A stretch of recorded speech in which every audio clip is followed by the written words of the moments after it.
What's happening, party people? Good session last night at the MGM Grand. Up about 450 at one point, but ultimately cashed out for just a mere $27, but still. Heading over to the Aria now, then Bellagio later. Play some 1-3, maybe hop onto some 2-5. Up the stakes, we'll see. And see if for the Bellagio I can defeat the curse of not running so hot at the Bellagio. So, wish me luck. See you in there.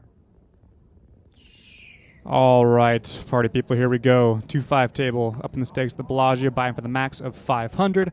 On the button, looking down at the ladies of the spade and heart variety.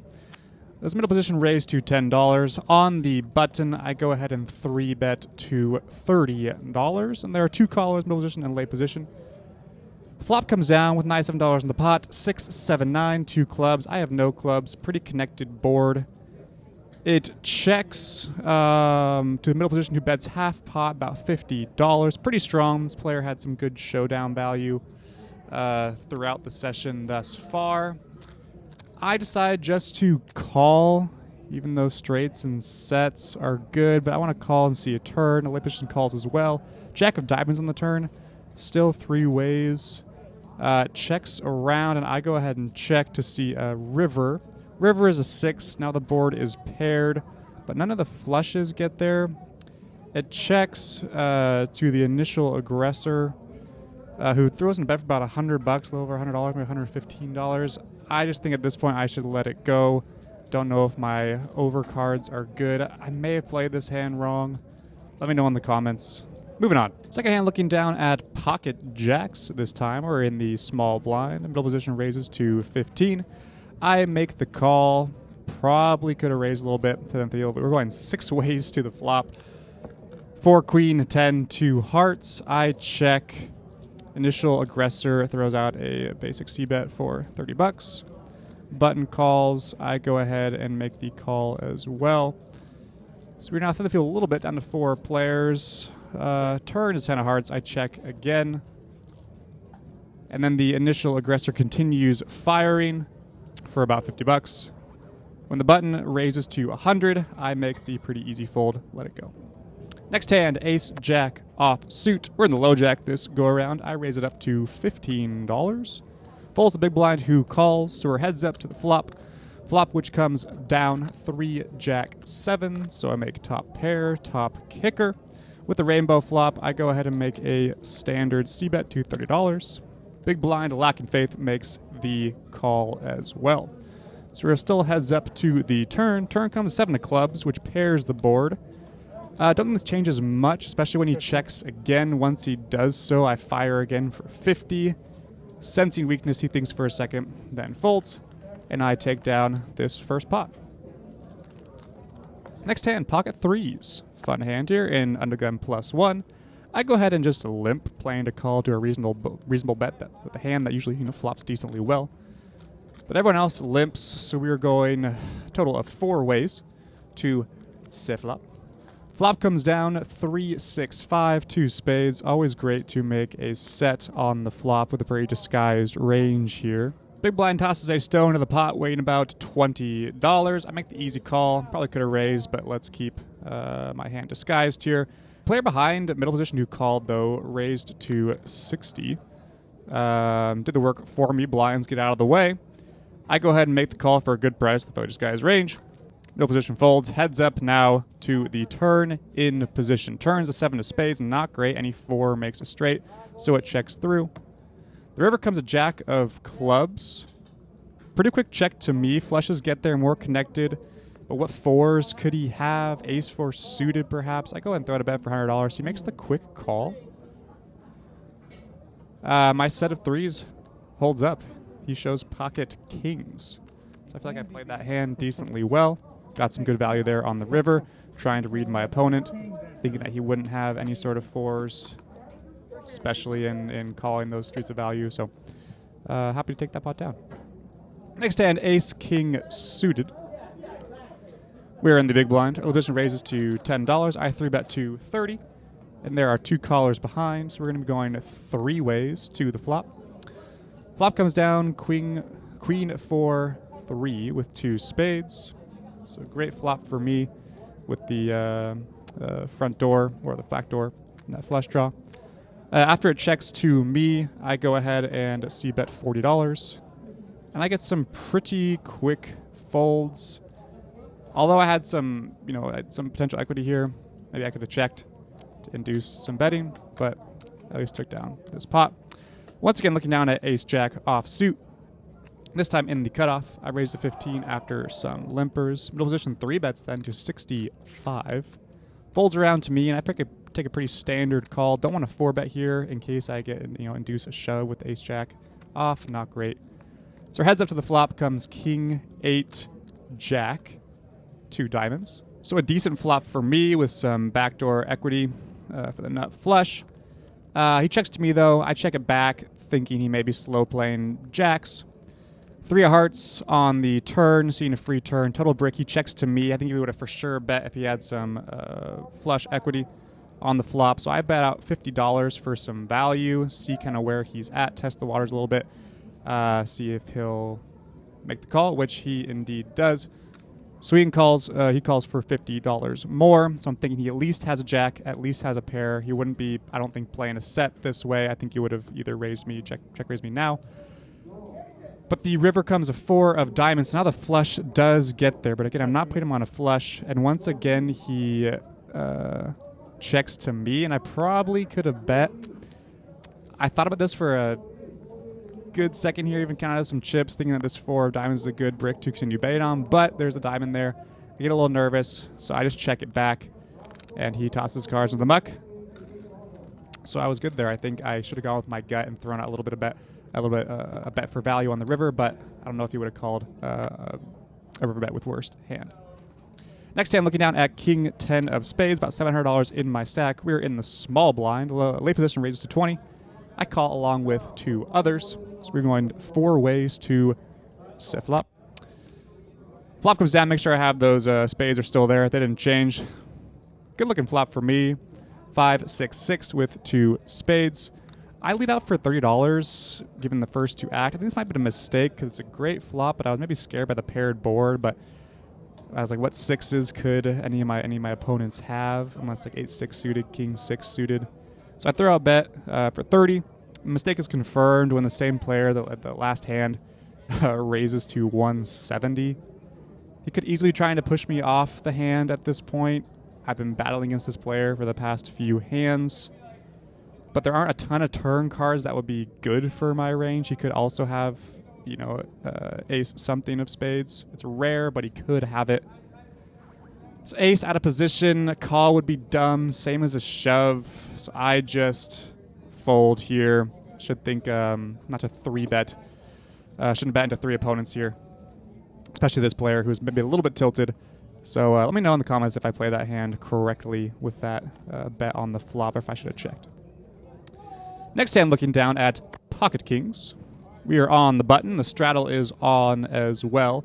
Middle position raises to 30. The same player I've been battling against. Again, could be a bit tilted here. So I, with a premium, 3-bet to 120. Charge the max here, pre-flop. But everyone ends up folding, even that same player. So maybe confirming that he was trying to just, again, push me off the hand, that last hand, or even this go-around. But at least I take down the straddle money pot pre-flop. So happy to take that down with kings, even though we didn't get to see a flop or anything beyond. But nice take down the hand. Once again, looking down at king 10 of spades, times 2. This time in the big blind, though. Middle position raises to 25. Folds a small blind and myself. Both of us make the call. So we're 3 ways to the flop. Flop comes 3 ways, 8, 3 kings, so I make top pair on a rainbow flop. Small blind, go ahead and checks. I check for deception, see what the action-heavy player who's in position does. The same player. He tanks for a second, then c-bets to $30. Small blind makes the call. And I, thinking about it, have top pair, decent kicker. I go ahead and make the call for 30 more just to see a turn. So still 3 ways to the turn. With now $170 in the pot. Turn comes a 3 of diamonds. Small blind checks. I make the check as well. Late position checks as well. So free river card. River comes the deuce of spades. I think a total brick here. This has been small blind, though. Donks for 115. He has to have some sort of king. He's a pretty tight player. King, queen would have been higher maybe on the turn. So maybe could exactly have king 10, but at least a king trying to push off the rest of us on the hand here. So I think for a second, make the call, feeling pretty good just about the way in which this player bet. At late position, throws the cards away. I show, and indeed, small blind shows king 10. So we go ahead and chop this one up. Next hand, we are looking down at ace 10. We are on the button. There are some limpers in. I go ahead and raise it up to 35, thin the field a little bit. Small blind behind me then goes out and shoves bets 3 bets to 135. This guy hadn't played a pot in like eons, like probably an hour. So it folds around to me, and despite my position on him, I just elect to make the fold. With a hand like that, could have some reverse implied odds on the flop, so I let that one go. Next hand, a fun one. In the cutoff, ace jack of spades. Few limpers, I raise it up to 10. Vary my pre-flop raising size, induce some action. Big blind calls under the gun, the same player that I've been battling with. He go ahead and 3 bets to 60. He'd been doing this a lot and mostly played poorly post-flop. So fold when he didn't hit. So I thought exploit this weakness with a good hand in late position with tons of post-flop equity.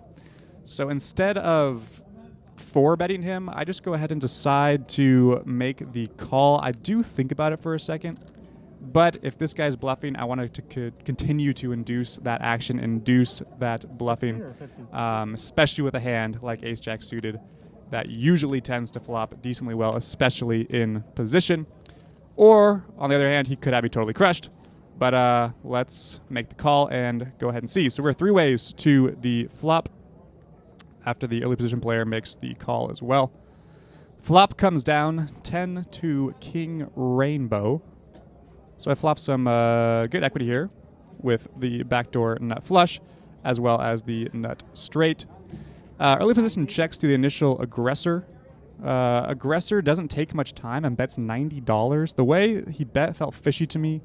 Could definitely have a king in his range, but also jacks or queens or any sort of ace-x suited.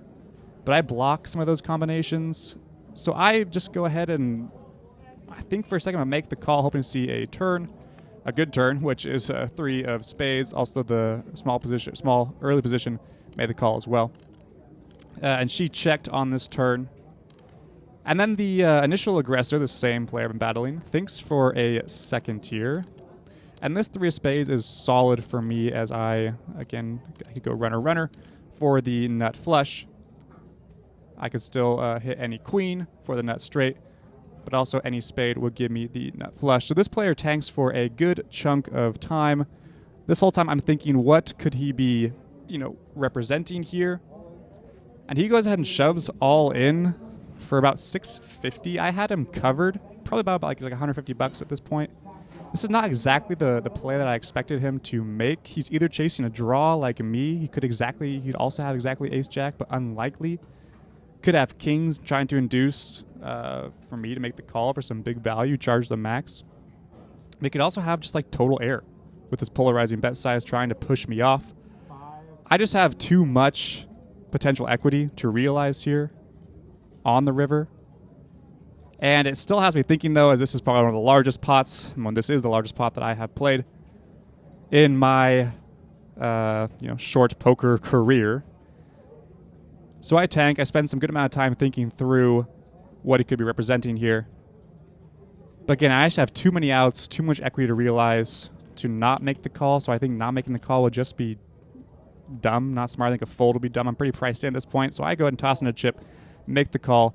Really hoping to just see that gorgeous spade or queen on the river. River comes down the ace of diamonds, so not exactly what I was hoping for, but I do make top pair. He flips over pocket 8s. Really not what I was expecting, but maybe that polarized bet sizing on that with his shove was what he was trying to induce. Need to scare me off the hand. So I luck out on the river and make top pair. And I go ahead and essentially double up for a nice, decent stack. I think it was a good shove on his end. I think if I didn't have so much like potential equity, I probably would have folded. Fun hand. I stopped filming shortly after this. Lost a couple hands, but still leaving with a good chunk of cash.